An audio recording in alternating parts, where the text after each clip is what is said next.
عبدulsamad abdulsatar khoshnaw وەکو بێژەرێکی کورد بەشداری لە بەرنامەی ئەلو بینی کرد لە کەناڵی bein سپۆرتی قەتەری دوای ئەوەی ڕاپرسیەوە باشترینەکانی مانگی ڕابردووکرا ئەو بێژەرە کوردان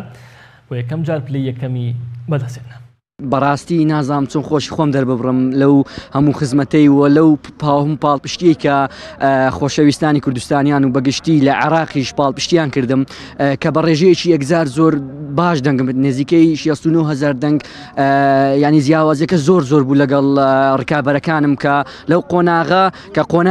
قۆناغێکی یەکجار هەستیار بوو ینی 3 ساڵە هەوڵی لۆ دەم ئەو قۆناغم نەبڕی بوو ئێستا قۆناغم بڕی وەکو باشترینی ئەو مانجی ڕابردوو دیاری کرام لە کەناڵی bein سپۆرت و ئێستا لە قۆناغی کۆتاییمە قۆناغی کۆتایی نزیکەی 6 بێژەر یاخود 8 بێژەر ینی وڵاتی جیاواز لە قۆناغی کۆتایی دەبن بۆیە قۆناغی کۆتایی قۆناغێکی یەکجار حساسە قۆناغێکی زۆر هەستیارە دەبێت زیاتر لە ڕووی